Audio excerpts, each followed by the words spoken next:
Hello, everybody. Hello to our guests and, of course, our audience. It's Oscar qualifying 14th International Animated Film Festival, and it's a great pleasure to me to host directors and producers of short films in today's 6 Q&A sessions of International Short Films competition. We have 6 sets for today, and here we have the second one. The Other End of the Rainbow. This is the name of our set, and let's meet our guests. Gabriel Böhmer from United Kingdom. A film, Push This Button If You Begin to Panic. Hi, Gabriel. Hello. Then Tom Schroeder from USA, film The Wild Cow. Hi, Tom. Sofía Rosales Arreola from Mexico and a film House of Memory. Hi, Sofía. And Gina Kamentsky from USA and a film Soft and White. Hi, hello. I'm going to read short intros of your films for those people from the audience who didn't have opportunity to watch them so far. So let's start with Push This Button If You Begin to Panic. Bartholomew Whisper went to the doctor today. There he met administrators keen on experimental surgery and lonely MRI machines. The Wild Cow. A journey through water, land, sky, and space guided by the wild cow. House of Memory. An old man lives in a film library made up of memories captured in celluloid that he carefully preserves. When these tapes begin to deteriorate, he will do everything possible to save his memory. And then we have Soft and White by Gina. Her hair was soft and white as a puppy's. Once again, big hello, guys. I'm really happy that we can talk. And as a warm-up, I prepared some general questions for you. Let's start with Gina, who is in a rush today, so I would like to start with you. Could you please tell me, and of course, first of all, the audience, what inspires you as a creator, just in general first? By the way, I want to say one thing. I have finches, and people always say, what's that sound back there? Okay, all right. So I think I like to always work with a series of limitations in my work. And it could be, starting with sound, which I often do. I think also this kind of intersection between language and meaning interests me a lot, but my interests always shift from film to film. So I like to always kind of think about what I did in the previous film, the limitations that I used, what did I learn, and then from that another question gets posed, a series of kind of limitations. And then I explore that, and I see what happens. It's all generative. I don't really know any more than anyone else what's going to happen until I'm done with the film. Yep. Thank you, Gina. Sofía, what about you? What about your inspirations as a creator? Well, I think first of all, it's like life in general, like the people I know. This is my first short film, so the main inspiration were my grandfathers. So I think that's it. Okay, thank you. Tom, what about you? In general, I'm kind of like Gina in that I have made a lot of documentary style films working off of audio tracks. And I also like improvisation. When I was young, I would meticulously storyboard out films, and then that they would kind of exist. And then you'd spend a couple years doing the assembly line work of executing it, and it felt sort of like a dead process. So at a certain point, I just started introducing lots of open-endedness into the films and letting the films make themselves and let the discovery of what's supposed to happen in the process of making them. I like to do that now. Yeah, thank you very much. And Gabriel, what about you? What about your inspirations? I think kind of just listening to my day-to-day, the big moments, but also trying to pay attention to the small things. So trying to listen to my internal monologue, what I'm obsessed with at the moment. In this case, it was the medical industry, but then also just very tiny things, the sound of a cup as it hits the table and little things like that. Yeah. Okay. Thank you very much, guys. And now Tom mentioned a little bit about some process of creating a movie, creating a film. So can you briefly describe your process? Is it possible? Maybe I should ask, is it possible to briefly describe the process of creating a film? Gina? Sure.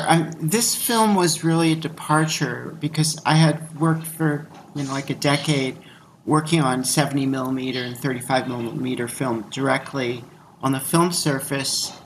This one was very much my lockdown film. And believe it or not, okay, what happened is a bird flew into my studio, into my loft studio, and just I thought, okay, let's pretend that this is a sign for something, and this bird is telling me I need to make a film. So I shot video of the bird, and I thought, well, maybe I'll just start looking at this as kind of like the way the bird moves, because it was up in my rafters, and it's very unusual. You can see the bird in the film, yeah. And I started working with actually sound. What I did was, this is a second film examining kind of language. My film Trauma Chameleon did the same thing. So I worked with LibriVox. Is like a volunteers read audiobooks, and they're public domain. And I'm actually working on a third film with this. So there's a reader whose voice I really liked, and she had read like 6 different books. So I thought, what would happen if I cut these up and made a story? So that was the next part of the process, and this kind of weird story about this woman whose hair is soft, and it was like a poem, and I kept repeating it like to create a pattern. And then I was teaching a sound class, and I was watching the birds, and I thought, oh, that's interesting. And I developed this obsession with Tippi Hedren, who was in the birds. So I started taking sequences of her and printing them out, and then manipulating them from the paper and then reshooting them. And I built this box. And I thought the box is going to be kind of like this magic box which opens up and all these things are going to happen. And it evolved into these things where like the bird, Tippi Hedren, was trapped in this box. It's the feeling I felt about trapped kind of during the lockdown. And all the birds were tormenting her. They were kind of free. And so it kind of evolved into that. And most of it was stop motion cutouts, manipulated under the camera, and printed out frames from the Hitchcock film. Yeah, thank you. Thank you very much. Sofía, what about your process? Oh, well, it began like I tried to collect like all the memories that I could about my grandparents and grandmothers. I lost the last one of them last year, and she was the one that has Alzheimer's. So I tried to connect as much as I could with them, with my memories and with my mom and my dad's memories. And then the production process was really interesting because it was the first time all the team were doing like an actual animated short film. So we were it's also my graduation film, and I was living in a big house downtown in my city here in Mexico, in Guadalajara, and we were like a bunch of roommates, and the garage was the the set, another room was the workshop, and another room I was living, and the producer was living in another room, and it was like a big, like a teamwork. It was really nice to work that way, because in the process I learned so much. Like I had so much doubts, and we were all like figuring out how do we make this? Yep. Let's try this, and it was like a learning process for all of us. So yeah, that was like the process of the short film. And do you prefer working alone or definitely in a teamwork? I love teamwork. In some case, like for example, maybe imagine like the images, the storyboarding process. At first, I think about it, and then like I like to talk. In this short film, I was talking with my photographer a lot, and with the second, the 2D animator. Mm-hmm. So we were at the end. It was teamwork, but yes, there are some processes that I like to work alone. Yeah. Okay, I get it. Thank you, Tom. What about you and your process? Is it different depending on a movie, or you have some stiff points of getting into a project? Yeah, I mean, I guess from film to film, I like to try to make a different style or a different technical approach to make it interesting for me and to be learning something and investigating some new possibilities. But I am more traditional drawn type of animator, and that's evolved a lot over the years as the technology has changed. So now I'm drawing with a tablet instead of on paper. But I do like to, in terms of the collaboration, because I've been a teacher in an art school where I lived for so long, I often hire my students when they graduate to work on projects when I have a budget to do that. And so that process of bringing in their ways of thinking and their technical skills complements and expands the kinds of things I can do. On the Wild Cow film was funny because I had a student in class named Ching Tao, and he said, "Tom, I really like your Rooster film," which is a film from 2012 called Marcel, King of Tervuren. And he said, "When I graduate, we should make a film about a cow," which was a very arbitrary thing to say. And I'm a very obsessive person, so I took it seriously, and I started researching folk tales and mythologies that involved cows, and came up with a very loose scenario for a cow film. And then Ching and I, he started doing the backgrounds mainly, and I started doing the animation. And we were just, as I said, improvising our way through the visual, staging of it. Yep. And then he did in a very different animation style. Because he comes from a Buddhist tradition rather than a Christian tradition, he had some different relationships with the cows. The idea of the cow, and he did a kind of now I get flow it. Of okay. He did a different style of animation in the middle of the film, which is kind of a character's vision of the energy and matter in the universe cycling and continuing. Now I understand. Thank you, Gabriel. What about your process? Is it complicated or opposite? I guess the process was just informed by the script.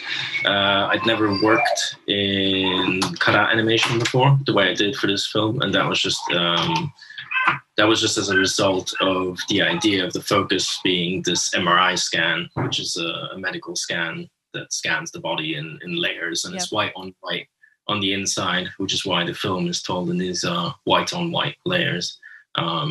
So yeah, I usually start with the story and then trying to have that really inform very strongly what the technique is going to be. Yep, thank you.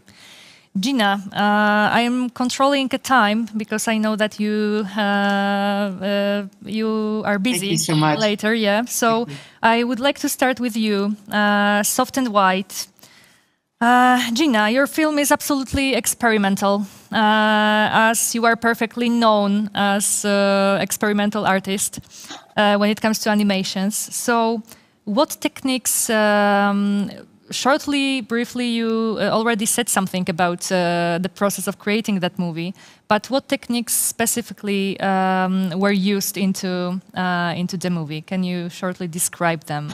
Because for me, it was, like a dynamic, charismatic collage. And because I'm really interested in collages, so that's why I noticed the first thing that this pulling, dynamic,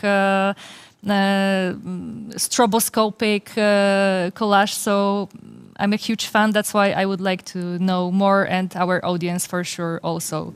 So what about that? Thank you.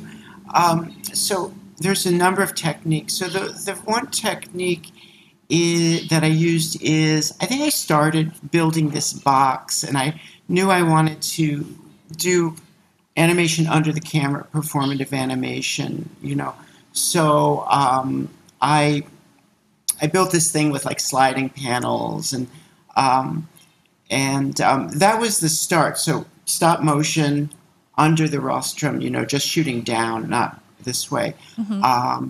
The other was taking frames, printing the frames out, and making. I should have gotten some out of the box, but it's because I work on film.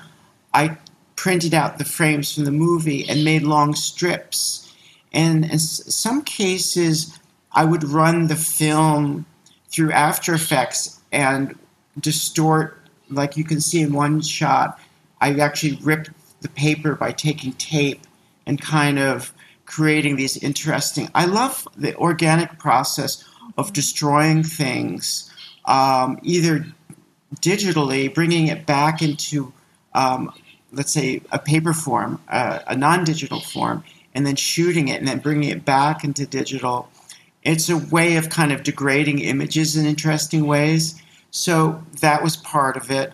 And then the other is like kind of traditional puppets. If you look at, I love birds. They show up in all my films. There's a stork that's kind of moving around in this space, and that's a traditional jointed puppet. Yeah. Trying to think if there's anything else that came in that film, and the manipulated video footage of the bird that was in my studio. Yeah. And I actually rotoscoped over that, and I don't remember if I did it digitally.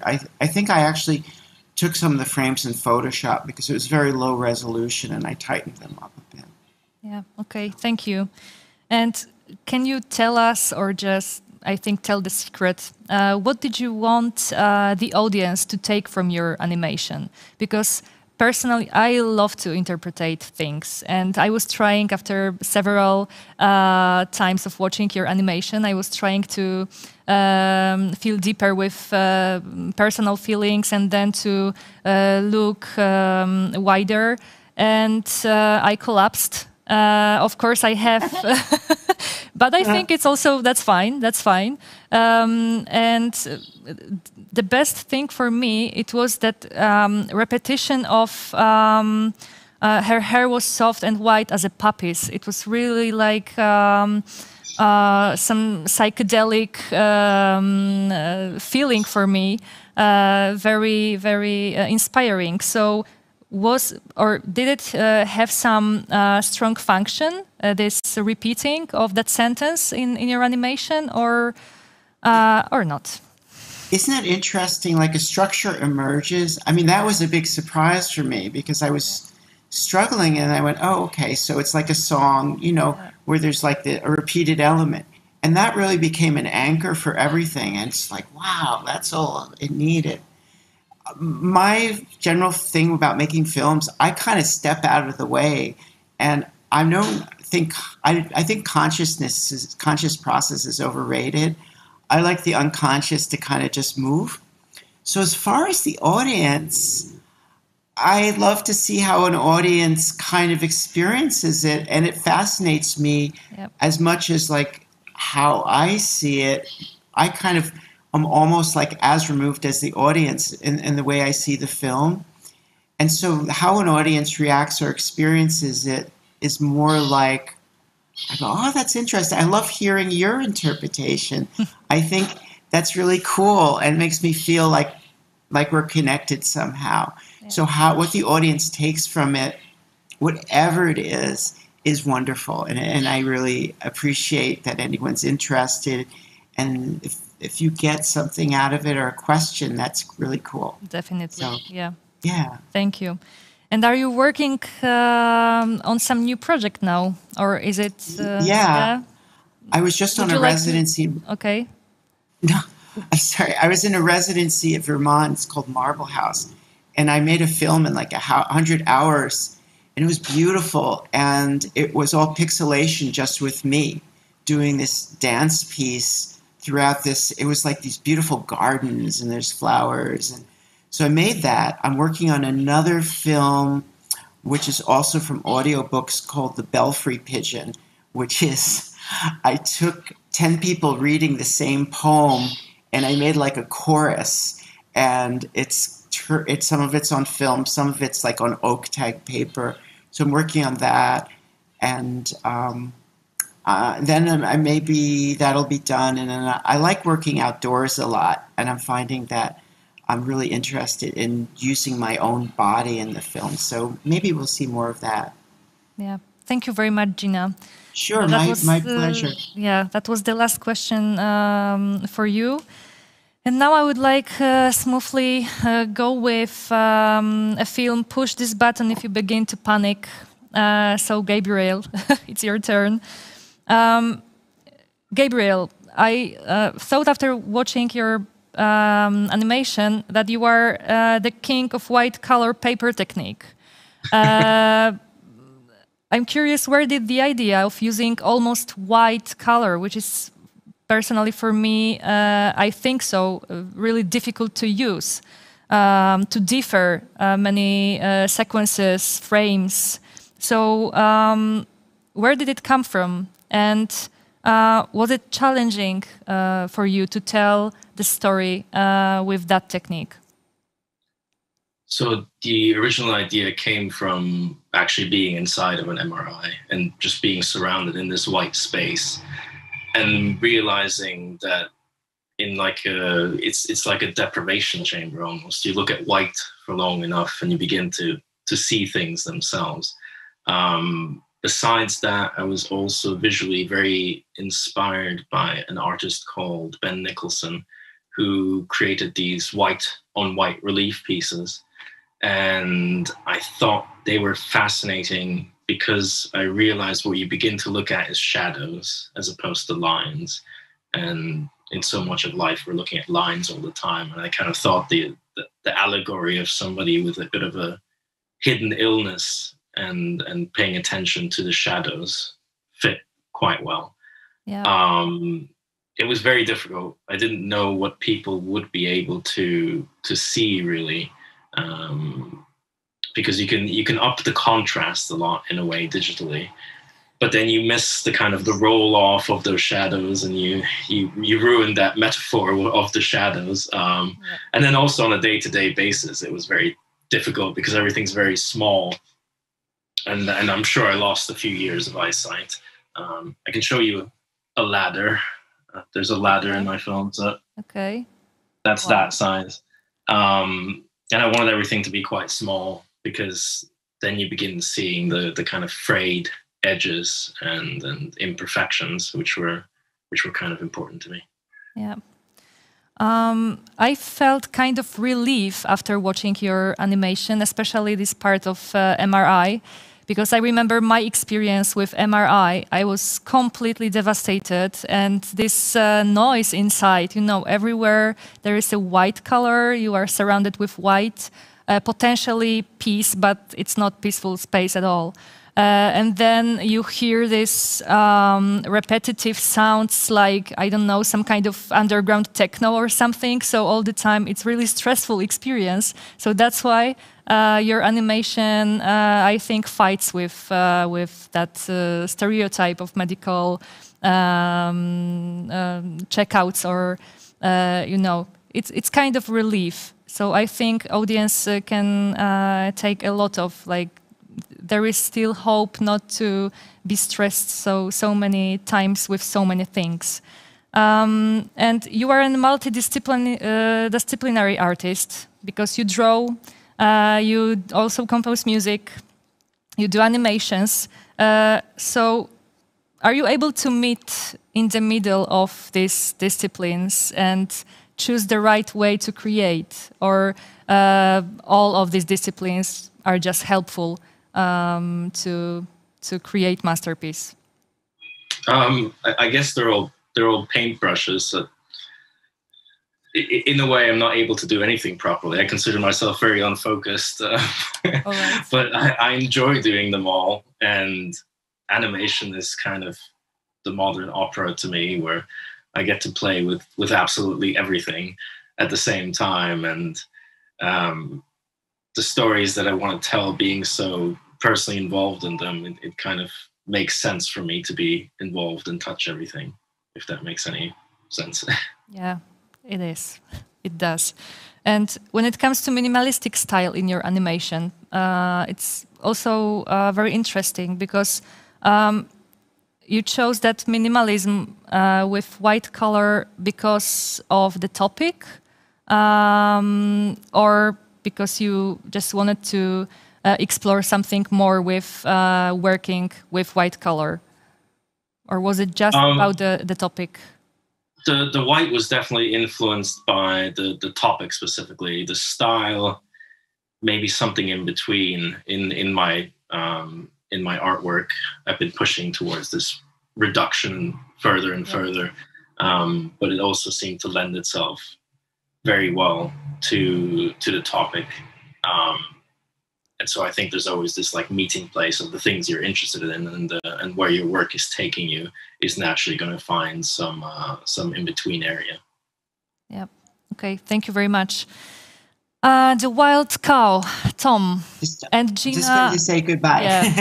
Thank you so much. Thank you. Thank you very much Gina. for being with us. Bye-bye. Tom, tell us please where the story of the Wild Cow begins. You already said something, and you also said this very important part of Buddhist issue, because I was struggling with interpretation, and then I came up with some Buddhist interpretation, but I was really careful with going on with that. So what inspired you the most to take us on such a journey? Impressive journey. So what was the background?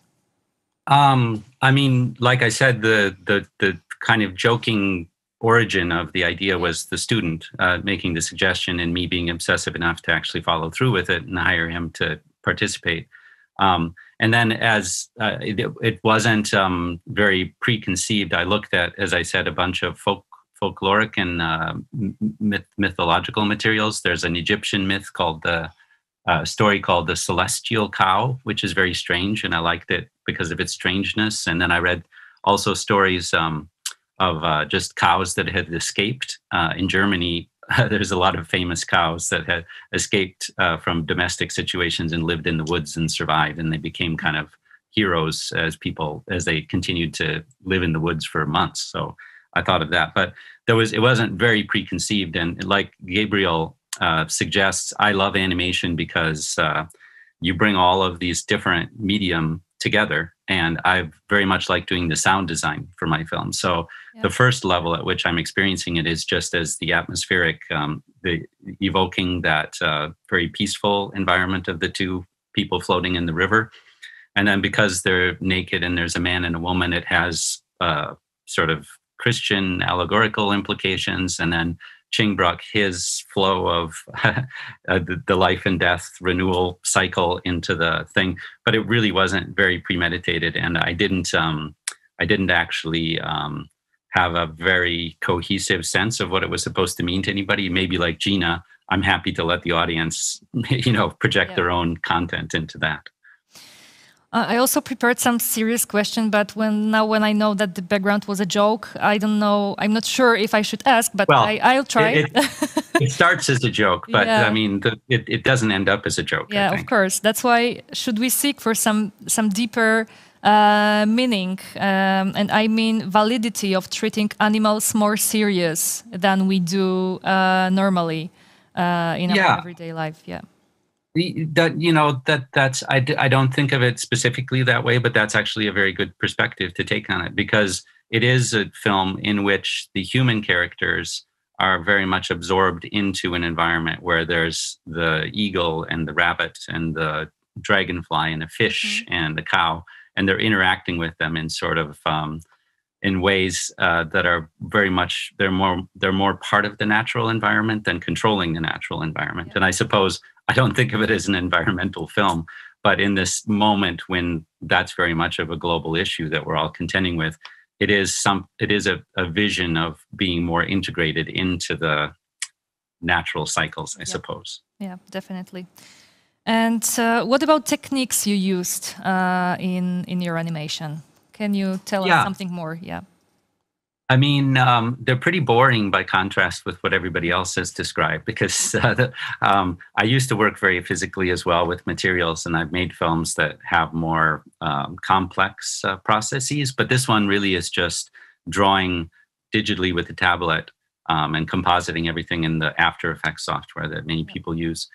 So it really is just all a digital film. And the look of it is all working with brushes. And Ching, the fellow that I was working with, he was very good at creating more organic looking textures, and he brought a lot of that, the painterly look, to the film.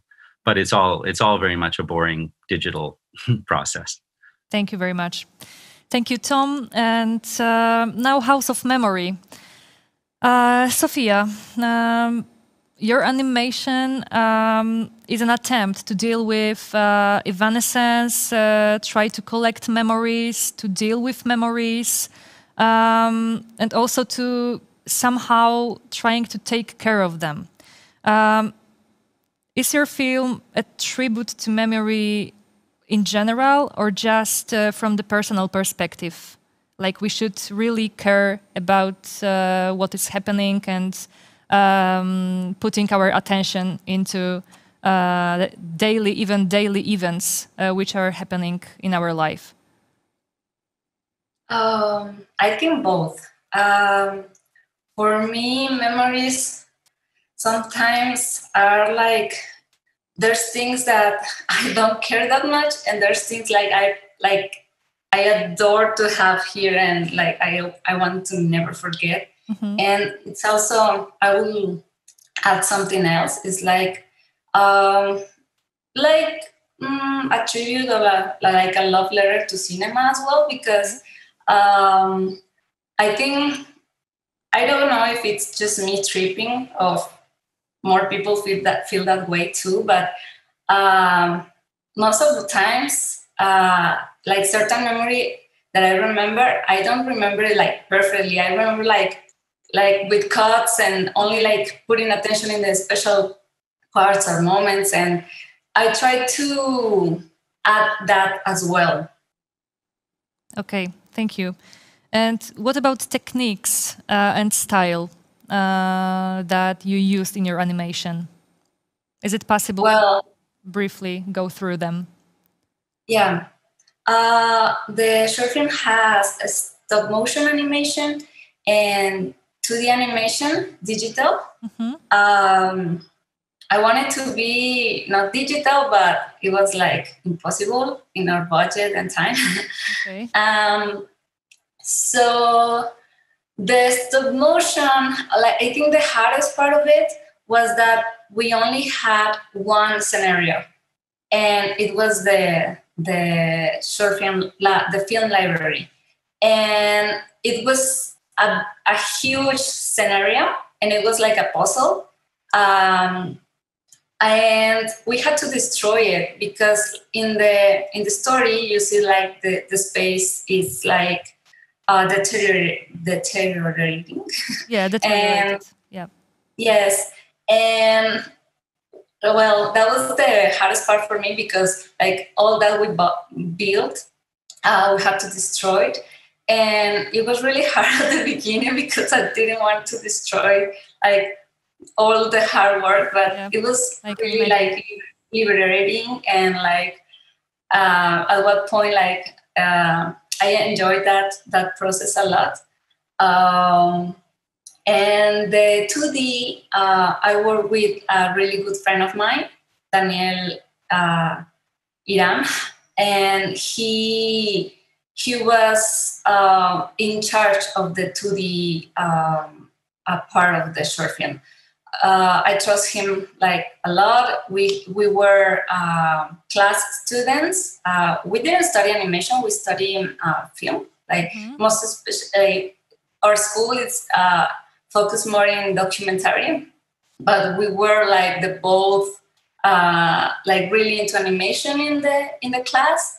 And yes, I trust him a lot. And we had like a short period of time for making the short film. So he was like running that part. Okay. And what about now? Are you working on something right now? Or you gave yourself a little break? Can you repeat that? Or you gave yourself a little break? Or are you working on something? My break was last year. Yes. Okay. And I'm trying to like get back, and I'm working. I'm starting, not like working. I'm starting like to develop an idea. I want to make something about the cultural shock with Mexicans and Mexican Americans, or Chicanos, because like we are so similar, but we are so different. And it's really interesting. It's a really interesting topic for me. The Chicano culture is really different to the Mexican culture, but it has like so much similarities. And I would love to work with like Chicano artists for it, but I'm still working on it, on the developing the idea. I want it to be like more documentary and like try to get some interviews or something. All right. And work from there. And also I'm working in another project right now, but it's not mine. It's a director for it's a film feature, a stop motion film, and I'm working on it right now. Okay, great. Guys, before we say goodbye to each other, I would like to invite our audience to further sets of short films. At 4 p.m. we start another one, so you are very welcome, of course. And I'm really happy that, again, I got a huge packet of inspiration from you guys. Thank you very much for being with us at 14th International Animated Film Festival.